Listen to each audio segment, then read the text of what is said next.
Welcome, everyone. I'm Dick Deming, Medical Director of Mercy One Cancer Center and the founder of Above and Beyond Cancer.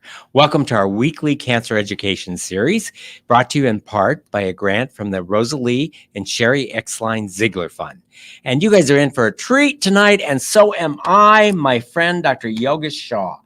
Welcome, Yogi. Thank you, Dick. This is amazing. Nice So to be with Dr. you. Shah has many hats and many titles. He is the medical director of the Memory Clinic at Broadlawns, and we're going to learn about this new clinic that he is developing.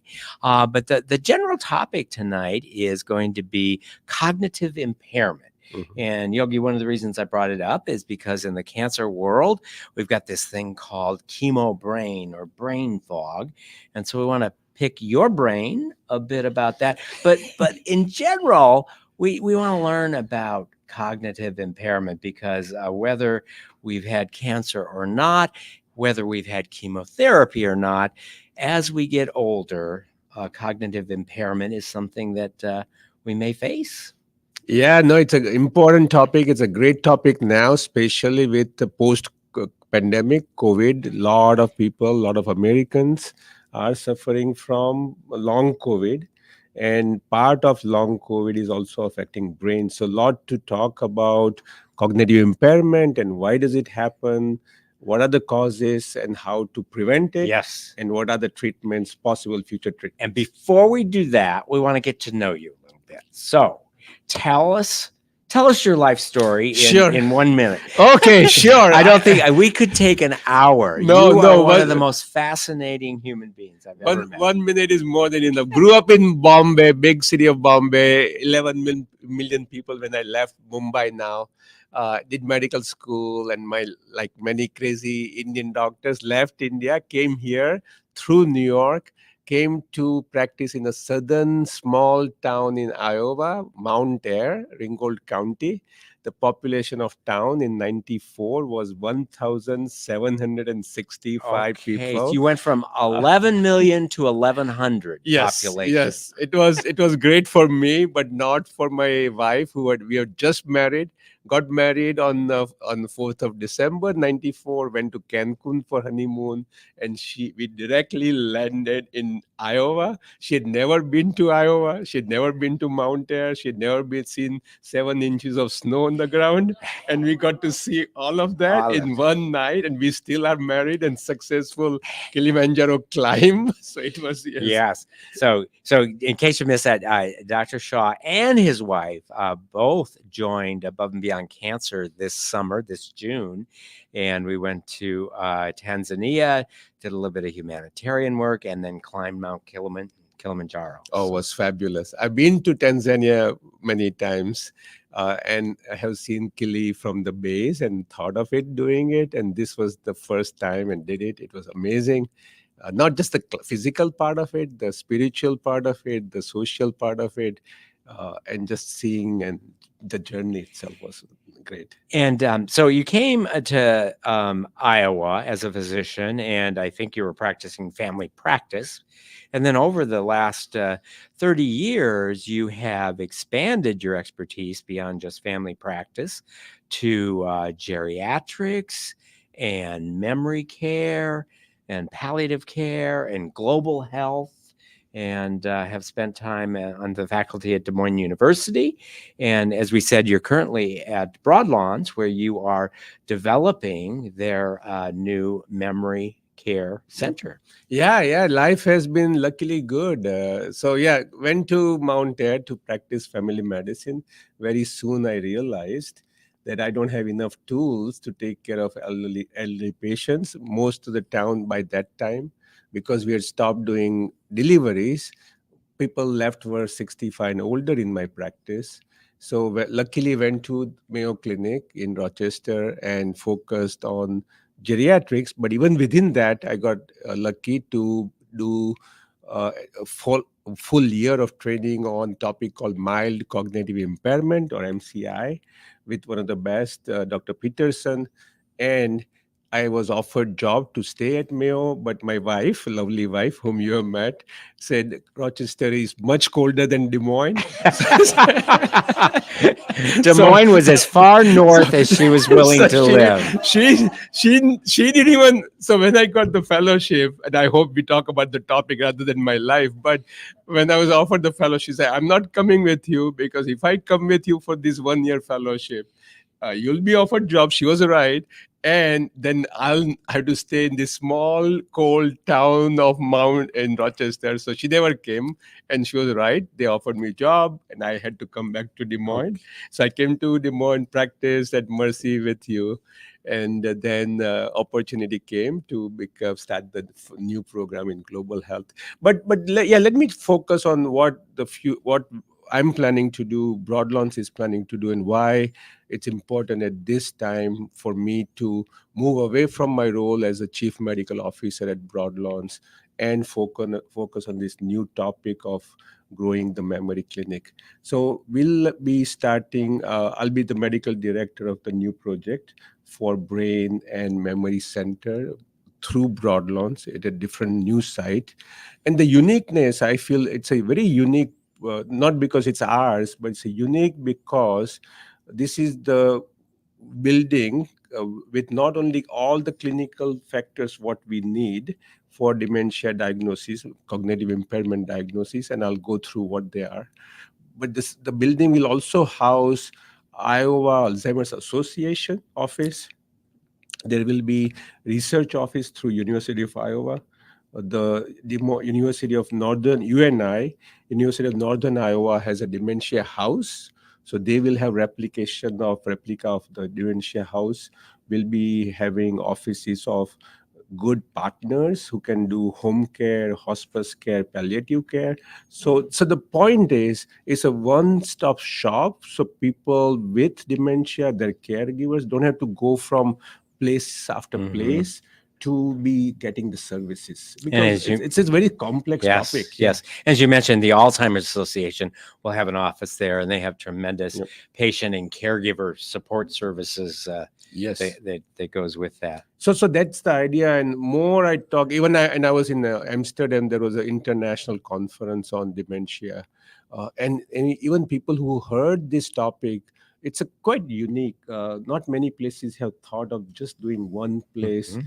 uh, close to what you have done in cancer, but this will be more clinical, all the services, everything will be Right. provided. And with the baby boomer generation, of which we're part, as we start filling up those clinics, as we start developing our cognitive impairment, and let's get into cognitive impairment.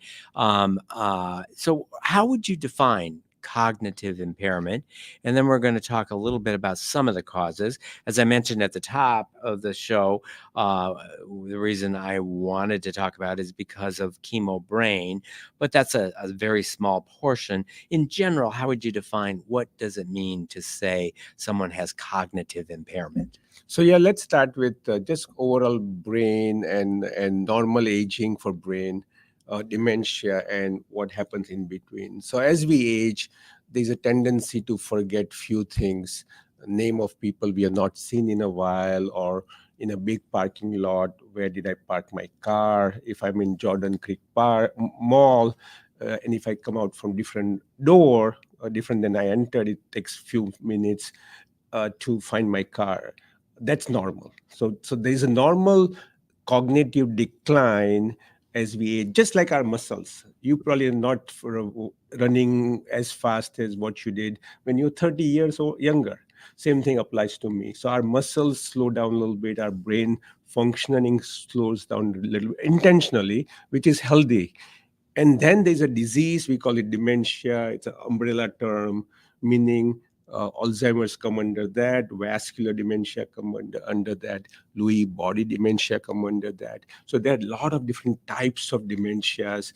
And what that means is there's enough decline in my brain functioning or cognitive impairment enough that now I have lost my independence. And by independence, what I mean is I am unable to drive, or if I drive, I get lost or create accidents, or I'm unable to cook. I might cause fire in my kitchen or forget my Mhm. recipes, or I'm unable to take my medications properly or do my checks properly. So any of them or all of them gets affected, which affects my independence. Right. So I think I'm hearing you say that the term cognitive impairment can mean it just as much as little as normal loss of some of your abilities. Maybe you're not as fast at math. Maybe it takes a while to think of a name. Maybe it takes a while to, but that you're still functioning independently, and that to some extent, do you think everyone experiences cognitive impairment? So cognitive decline, almost all of us will go through some change in our age. The cognitive impairment, minor cognitive impairment or mild cognitive impairment, MCI for short, that would be not for all. That will be Gotcha. So cognitive decline probably happens for everyone, just as our ability, what weight can we bench press, yeah. changes over time Mhm. for everyone Mhm. with age. And so cognitive decline, when you get to the point of calling it mild cognitive impairment, is that a diagnosis of a pathology? Great question. So the new topic, which is new for even physicians like me who are focused on dementia, is going to be the future, current and future diagnosis is going to be based on biomarkers. And when I say biomarkers, what that means in medicine is there are biomarkers which you take it for granted. For prostate, there's a PSA, prostate specific Blood test for blood prostate test. cancer. Yes. For diabetes, we check hemoglobin A1C Mhm. for regular how it's doing. So those type of blood markers are biomarkers, and dementia, including the early dementia changes or mild cognitive impairment or MCI, there are biomarkers now we can check which are in the brain through PET scan or through the fluid in the back, the cerebrospinal fluid, or now the latest being the blood and even the skin biopsy. So there's a blood test and a skin biopsy. So what is the blood test? So the blood test, what happens pathologically with mild cognitive impairment or with most dementias, especially as Alzheimer's type, is that there is a collection of abnormal protein. We call it amyloid protein or plaques. And there's another protein called tau. So these are the two Okay, so protein amyloid plaques and tau protein. tau. Yes, Okay. those are the two proteins which normally gets produced in all of us, but it gets out of our system through what? During our sleep. That's why sleep is very important part of cognitive health. During our normally it comes out through my fluid, my plasma, and in my out in my system. But in patients with Alzheimer's disease and mild cognitive impairment, unfortunately, they don't come out and they stick in the brain, affecting the memory centers, affecting the way brain cells communicate with each other, causing the problem. So these are the markers. These are the blood biomarkers we can check to see how much protein I have. Gotcha. So if it's collecting, let's say the amyloid is collecting in your brain and not getting out of your system, does the amyloid level in the blood go up or down in patients who have cognitive impairment? Great question. So because normally it should be out. So I should Mhm. normally, hopefully in you and we should have high level. If it is lower than what our age group should have, that means it's not getting out, it's getting stuck somewhere Right, else. So it will be right. low. So it's a low So it's level. low level in my blood, low level in my fluid in the back, the Mhm. cerebrospinal fluid, but high level in my PET scan. Yeah. Okay. And what about the skin biopsy? Is that also looking for amyloid or? So the skin biopsy is specifically looking for all these pathologies we are talking about, all the dementias, they are now connected to specific proteins. So this Alzheimer's is connected to amyloid protein, tau protein. There's a type of dementia called Lewy body dementia that is connected to a protein called alpha-synuclein protein. So this alpha-synucleinopathy can be checked on in skin the biopsy. skin? Okay. Same as Parkinson's disease. So if you see a psychologist who gives you a test, and there's the fill in the blank and remembering words and repeating them, or the faces of a clock.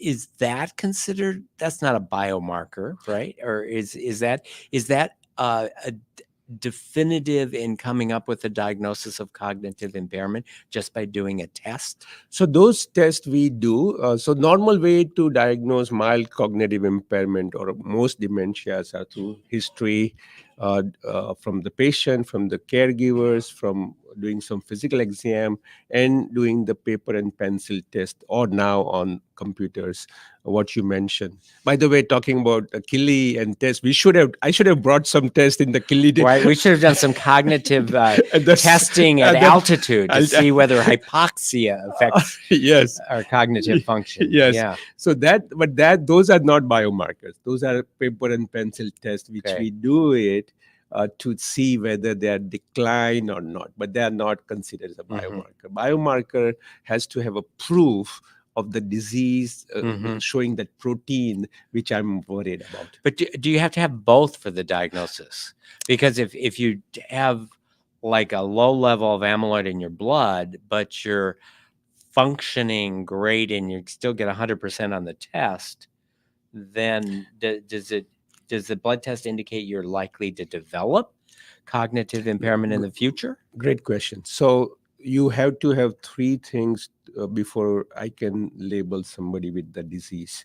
One is a concern from patient or caregiver that my memory is significantly lower than before.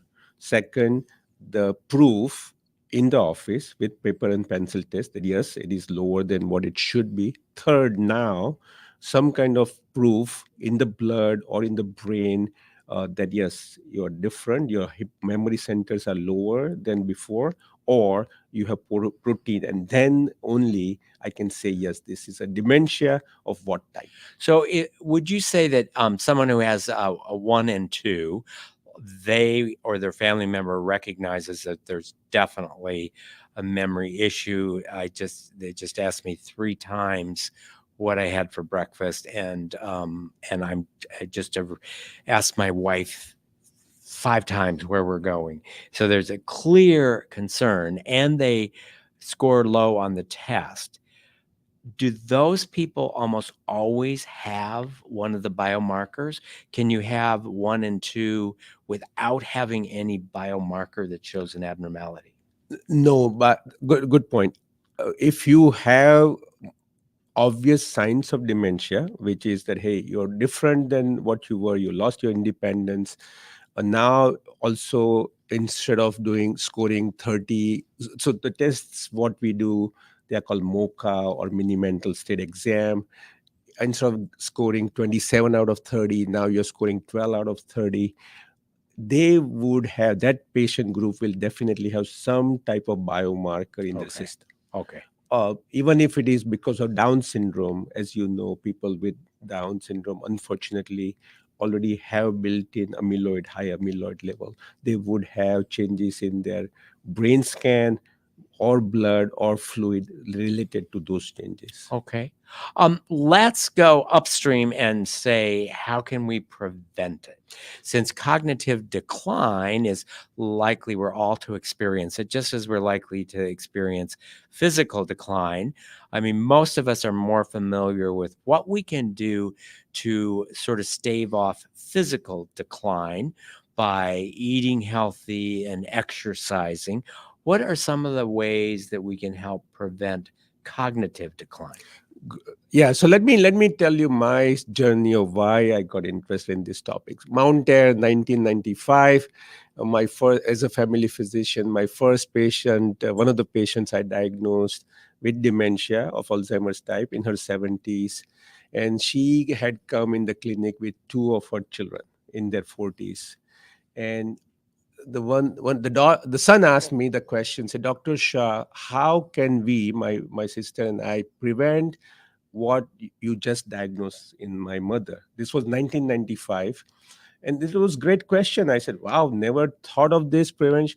Google had not even been invented that time. Google came in Right. That's 1998. when I still would go to a medical library So and look up journals, yes, which was a huge barrier to yes. So doing a little yes, I research. could not tell that the young caregivers that yes, do this. So I say, good point. I do not know the answer. I don't think there's prevention. So in '95, I told the couple family, there's I don't know the option. I don't know you can prevent. Come 1999, there were just the topic. I did the Google that time, and there were few topics. When you do the Google search, few came up as prevention. Today, this morning, when I did dementia prevention on Google, there were 420 million hits on the topic of dementia prevention. So that's just Google.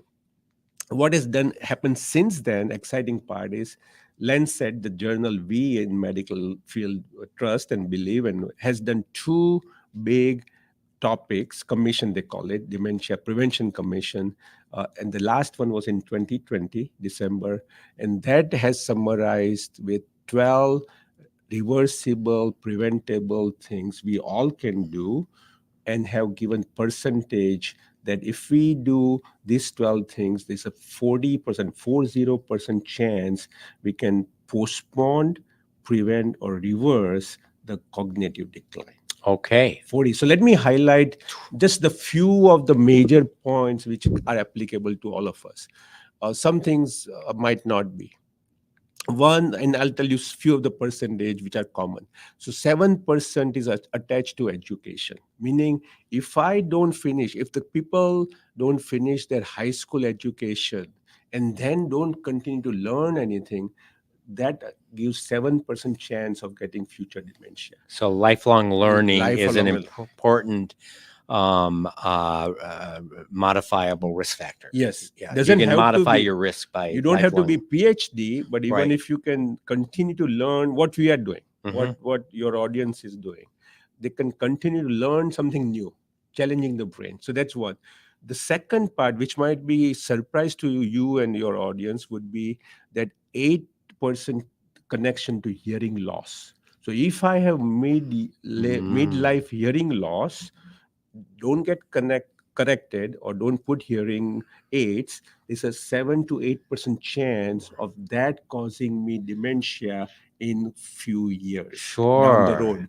And that makes perfect sense because when you think about like children, very small children that have hearing loss, before they recognize they have hearing loss, their ability to develop language and all sorts of things are affected. So it makes sense that as we get older, if we either don't recognize our hearing loss or we're too stubborn to wear the hearing aids, that can increase the cognitive decline.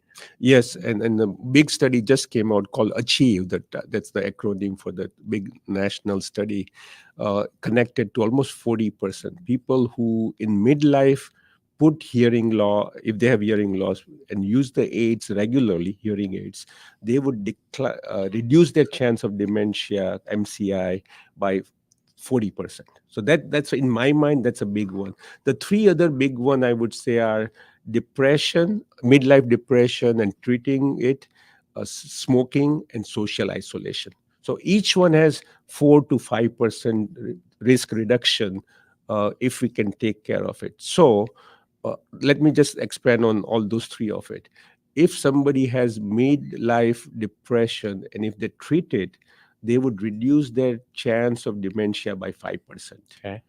If somebody's smoking in midlife, and apart from all the benefits of cancer reduction, they would reduce their chance of dementia by 5%. And social isolation is a huge thing.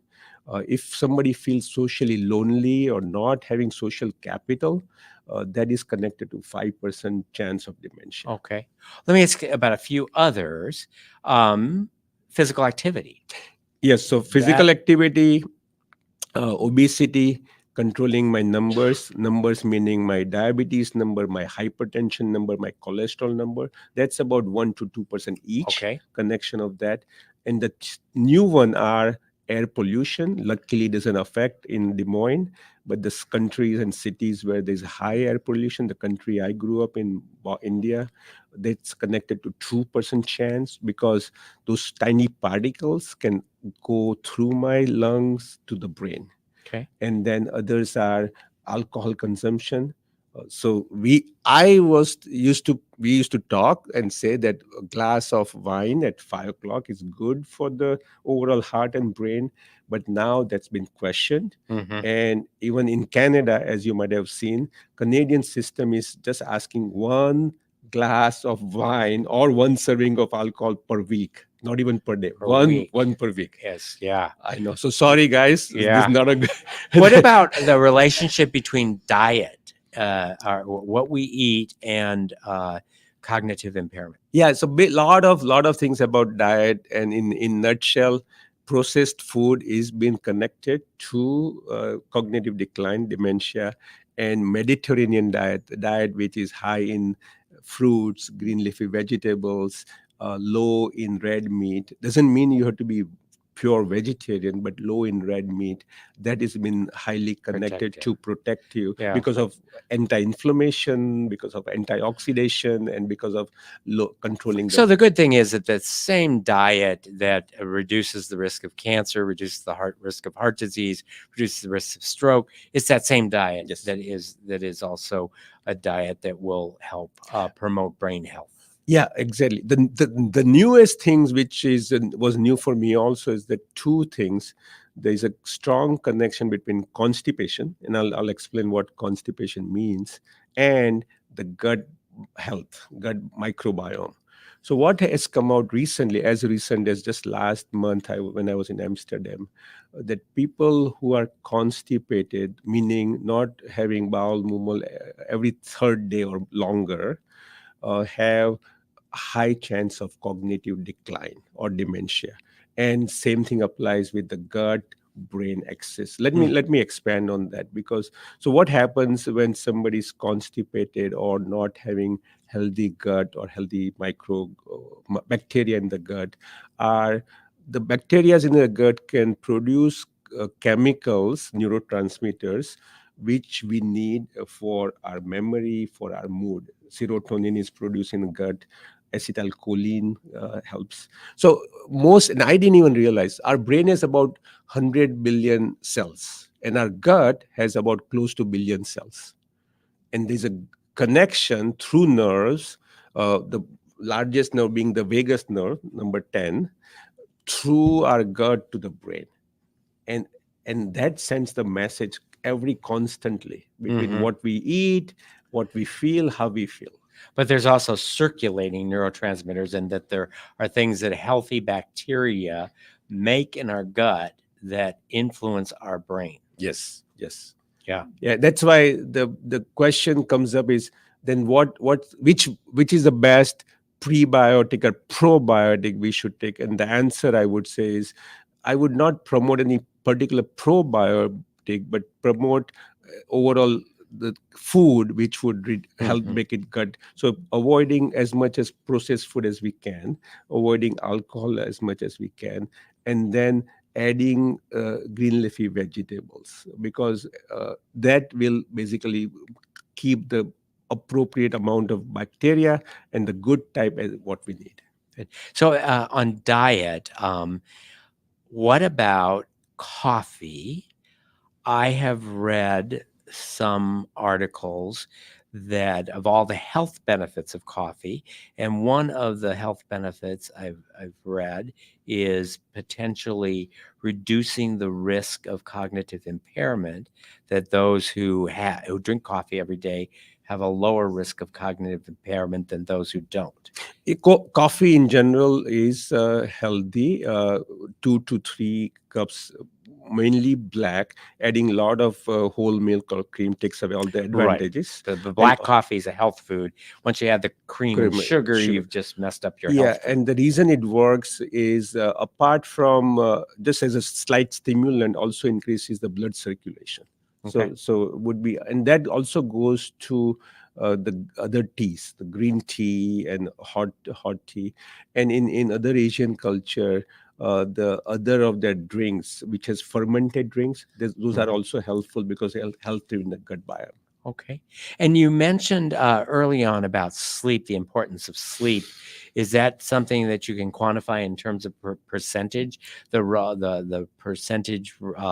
So if you have great sleep hygiene, that reduces the risk of cognitive impairment by what sort of percentage? Not percentage, but let me tell you some numbers. So overall, 7 hours of sleep comes as a pretty consistent number. That's one. So 6 to 8, but 7. Second is a consistency of waking up. There's no catching up. So because I wake up at you wake up early also at 5 on weekdays, let me sleep in on weekend. That doesn't work. Hmm. So it has to be consistent timing. The third is all this protein we talked about, the amyloid and tau, the bad toxins. They have direct connection with amount of sleep. Meaning the people who don't get enough sleep, 3 to 4 hours, would have higher amount of protein without even any cognitive decline. Hmm. So there's a connection, amount of deposition happens, and the brain doesn't remove all the bad toxins. So there's a direct connection. And other way, it's also true that people with mild cognitive impairment, 30% of them would have some kind of sleep issue. And if they correct it through sleep apnea and CPAP, they would reverse their mild cognitive impairment. So it's And can they make their scan look better? and then scan would get better also. Okay. So the protein, all the things what we are talking about, the physical changes, dietary changes, sleep changes, hearing, the scans would get better with time. Okay. So we've talked a bit about defining what cognitive decline is, cognitive impairment, and then some of the pathologies of dementia. Probably statistically, the most common one is dementia of Alzheimer's Mhm. type. Yes. And we've talked about prevention. Let's, for a few minutes, focus specifically on how do you treat chemo brain. And let me give you a definition, but then I'm interested from your perspective how you would define it. So we kind of often use quotation marks chemo brain, and it's a recognition that many patients who've gone through chemotherapy seem to feel like they're just in a bit of a fog, and that can become apparent during the chemotherapy. And let's say somebody goes through a 6-month course of chemotherapy. I've seen patients who even a few months afterwards still feel subjectively that there's just a bit of a fog. So we've come to call that chemo brain. Do you think that's a real thing? And if so, what do you think is the cause of it? And then obviously one of the things the audience would like to know is what can we do if we are experiencing chemo brain to try to improve our cognitive function?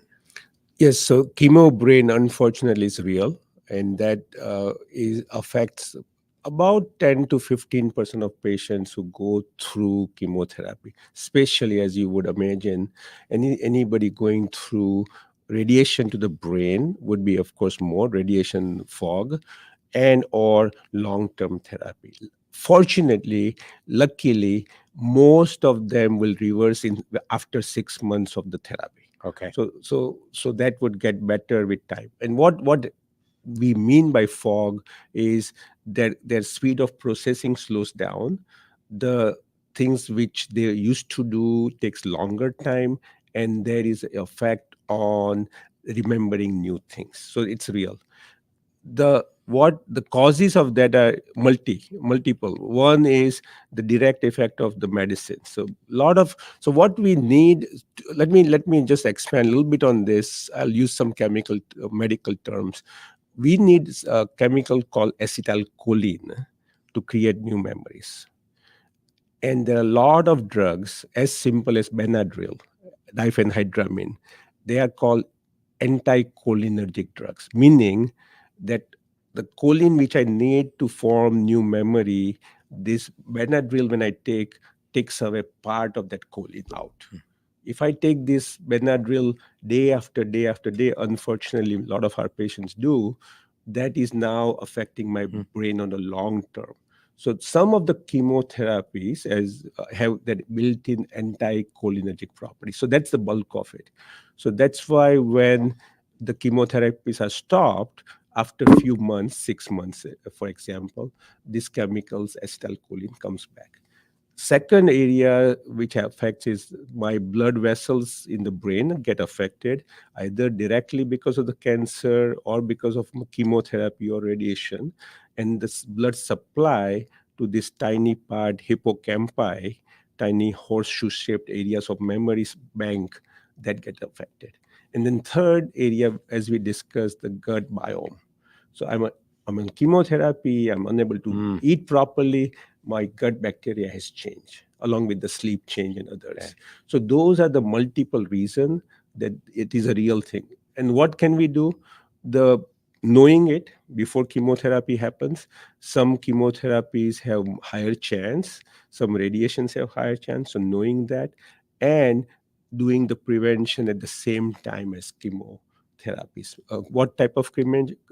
So keeping up as much physical activity, keeping up with the diet we can, keeping up with the social activity, and everything what your center is doing, all the support system And and your sleep. sleep and yoga, Hmm. that will all reduce the Hmm. chance Hmm. of chemo fog. Um, y- Before we talk about other treatments of the chemo brain, you mentioned the sleep. Does does using medication to sleep interfere? Do we get the same benefit of sleep if it is drug induced sleep as we do from natural sleep? Great question. So yeah, very important topic. What happens is many of us take Benadryl or something called PM.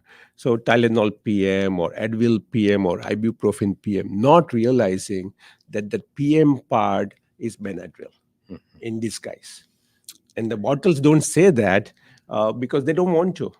Even if it Right, says, they would use the generic term diphenhydramine. How many people, even physician, would right, right, remember right. that Benadryl Yeah. is diphenhydramine, which is a strong S- anticholinergic? So no, given a choice between not, so sleep hygiene is the best. What is mhm. sleep hygiene? Is to going through a list of, am I sleeping at the right consistent time every time? Right. Am I not using TV or any screen half an hour before my bedtime? Is my room dark enough? Am I not taking work just like till the last moment? Mhm. All the simple things Mhm. is a part of sleep hygiene rather than taking something with PM. Right. Right. So I would not take Benadryl or PM.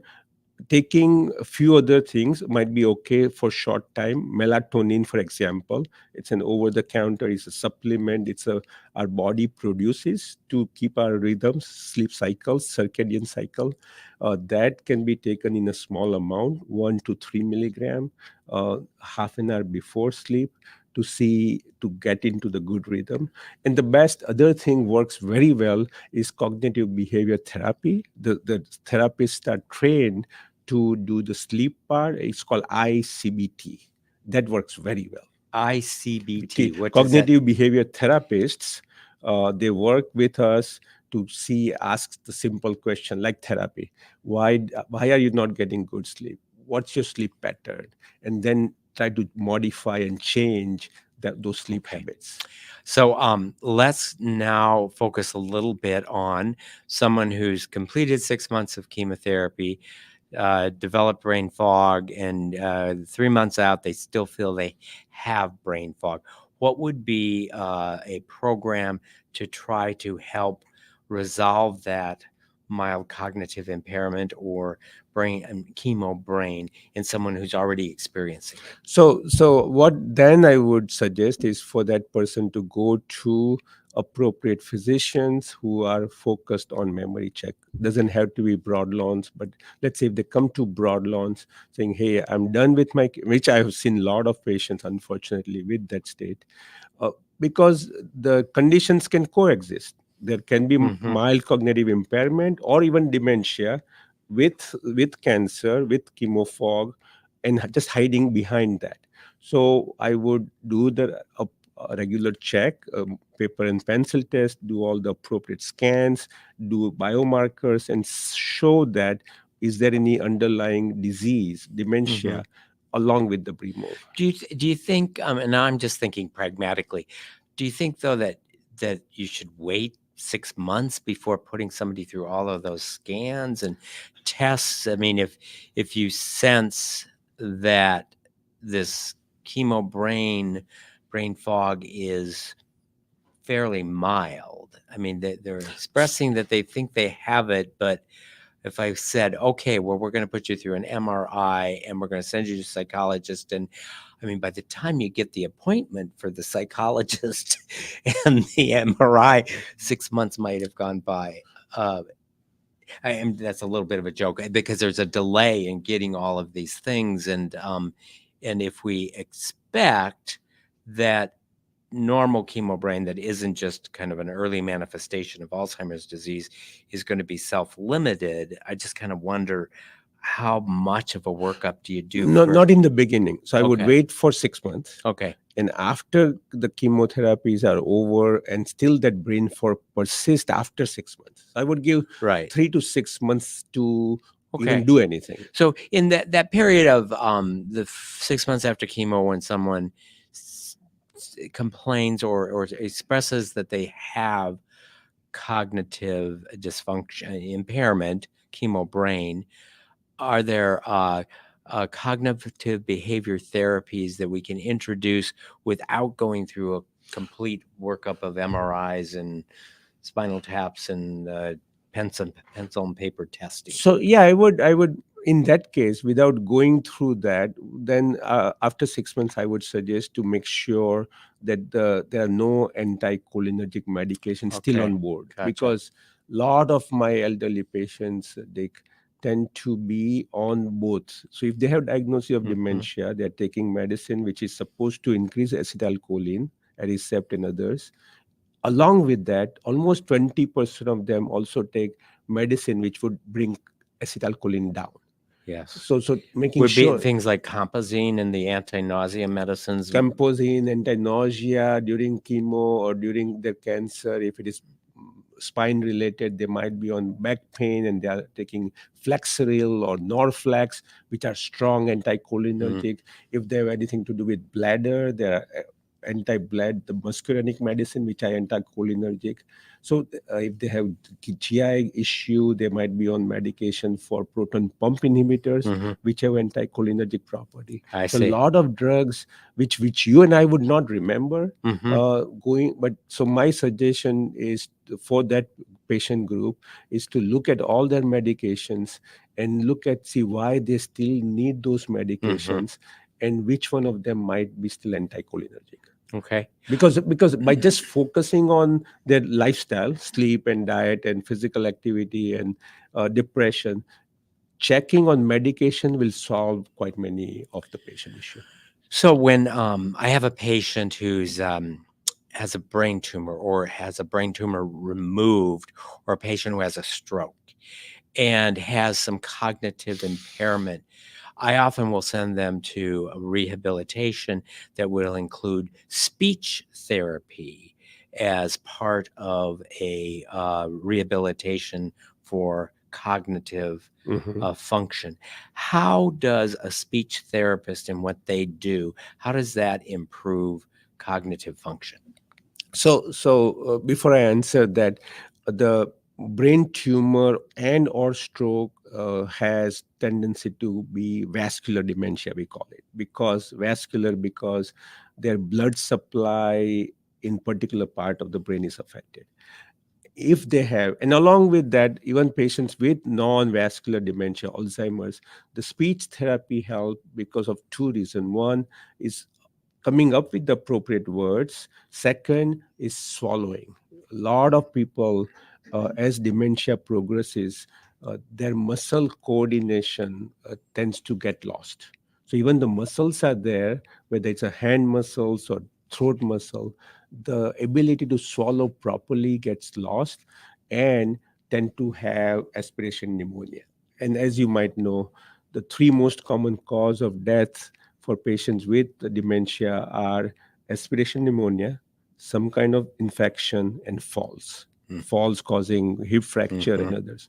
So speech therapy as an occupational therapist, they are trained to So train people how to it swallow. might be swallowing, but then they also, the speech therapists do these sort of memory Memory game games. And yeah. to try to help.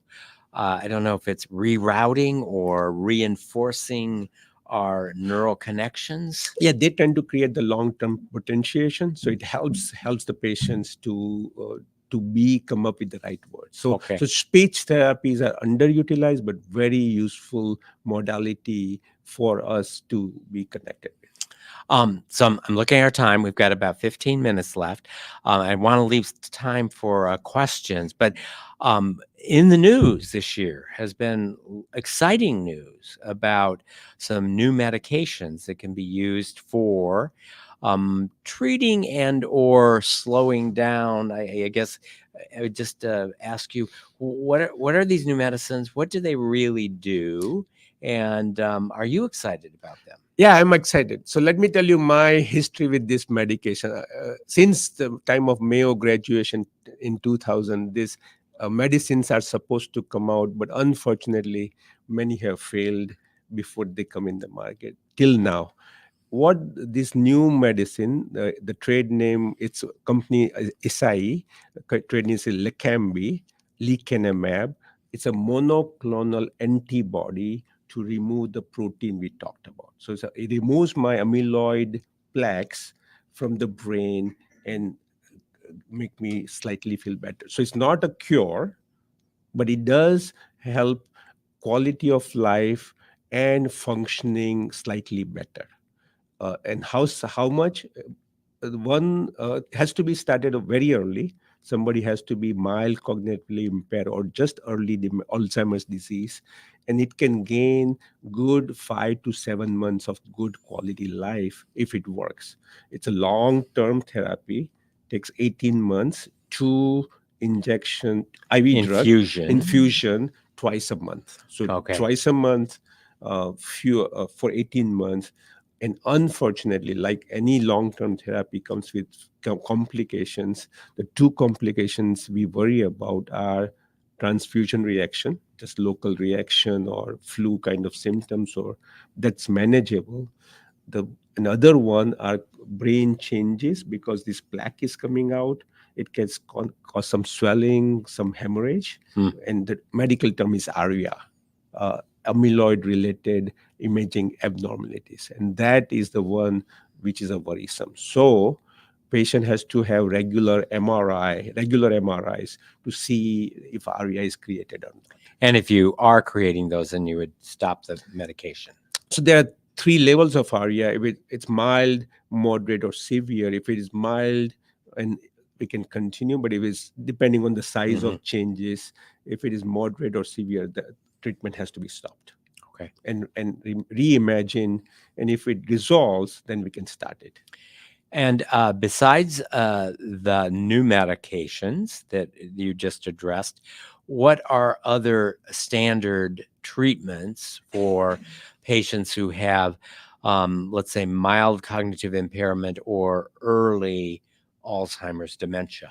So for the whole spectrum of dementia, the two group of medications which we've been using for last 17 plus years is one is called donepezil or Aricept, which basically keeps my acetylcholine high in the system, doesn't reverse the process. And the second is the group of called Namenda or memantine, which helps the brain cells to communicate better. Those are the two types of medicine. The third type will be this IV infusion. In the future, there are very close to future will be removing this tau also. So we'll have anti-tau medications come out. Okay. So very likely in few months to a year, the treatment of dementia will be just like what we're doing for cancer and for other disease. It will be multi-medication approach along with lot of emphasis on prevention. So it will be prevention, And if that prevention doesn't work, starting with multiple medications. Right. And just to emphasize what you said, we call some of these things like a healthy diet and exercise prevention, but they're also very useful even if you have the disease, Oh, because okay, you could say, like some patients who get lung cancer when they're smoking, they're going, well, I'm not going to stop smoking since I already got the cancer. But in reality, stopping smoking when you have cancer can still make you healthier and better.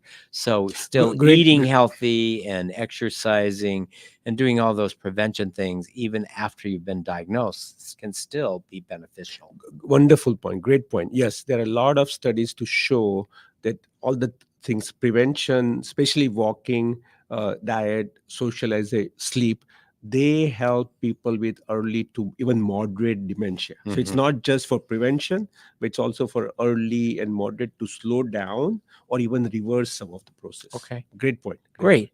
Well, let's open up to questions. So we've got a live studio audience here. And we also have, if you're watching us live streaming, you can put your questions in the comment section. Yeah, we've got a question from a viewer, doctors. Christine wants to know, is what is experienced with cancer long term or permanent? And then, as a follow to that, if there's a family history of dementia and Alzheimer's, would there be more concern with the cancer related memory loss? So, Dr.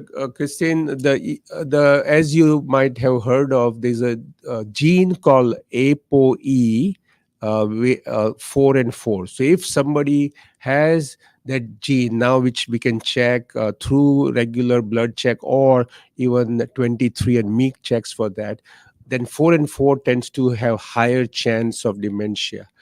That's one. So yes, if there is a strong family history of both parents having any form of dementia, especially Alzheimer's, then that brain fog, we can still wait for 6 months to get away the effect of it, but there is a higher chance of that connected to underlying dementia also. So having that genetic mutation puts you at higher risk for developing Alzheimer dementia. And would you suspect that it would also make you at higher risk for developing chemo brain if you had to get chemotherapy for cancer treatment? That point, that's probably not. I don't feel I have enough knowledge to say I yes don't to know that. whether But that has that's a been good studied. point. Yeah, It would make logical sense, but yeah. sometimes what makes logical sense doesn't pan out in science.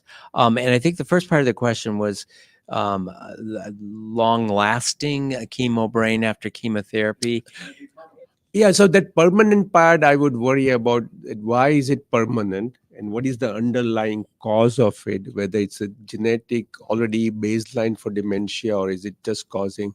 Uh, so yes, that permanent part, which can be 5 or 7% of all the patients who have chemo related brain fog, that's where the detailed checkup That after requires a more more. detailed. So most patients who get chemotherapy and chemo brain, it goes away on its own, and those who have permanent changes need to be further evaluated. Is there Definitely. some other factor than just the chemotherapy? Yeah, and then it's permanent. Then I would treat just like any other dementia with all the treatments we available. Okay, great.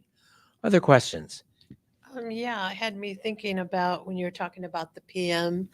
I was kind of those people that did do that, but I'm also on a prescription. Well, I don't do that anymore, but I'm on a prescription that's for a muscle relaxer. Does that have, because that tends to make me sleepy. And the doctor had once said, well, let's try doing it just now at night because obviously it makes me that sleepy. Should I be concerned of that causing any So check side check effects? the name of the muscle relaxant is if it is Flexeril or Norflex. Those are the two trade name, the generic name for them. Then I would, yes, they do have anticholinergic properties.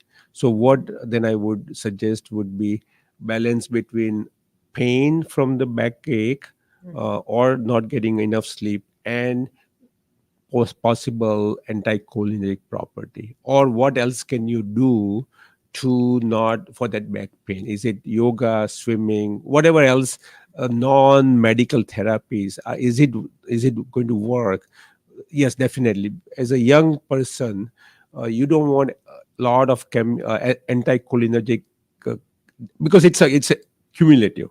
The acetylcholine ester is what we talk about, and University of Iowa has done a lot of research on this uh, cholinergic collection in the brain. And when we stop taking the medication, the acetylcholine starts coming back. So Good to so know. there is a word. It's worth spending some time about which medication out of is it anticholinergic, and what else can I do, rather than taking, even if it's one, what else can I do? Yep. Okay. Because it comes down to risks and benefits, and probably there's no medication that doesn't come without some risks. And in general, if we can manage our symptoms with diet, physical activity, cognitive behavior, we're not exposing ourselves to the potential side effects of medications. Steve Rabelski here. Doctor, I have a couple questions. Number one, I'm 80 years old. Okay, I'm fairly active. I've had a lot of surgeries. Knee replacement. Da da da da da. One of my questions is, I have a tendency to be talking and then lose lose the word, and it'll come back to me like in about 5 or 10 seconds. But I wonder if that is looking at maybe I'm having a problem. Steve, first of all, you don't look 80, so congratulations. Whatever you're doing, continue. The second is, yes, the word losing during the talk and coming back right away.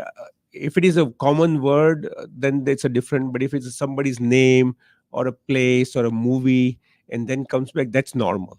Right. So that I would not worry Okay. about. If it is term or name, we are not using regular Right. basis. Okay.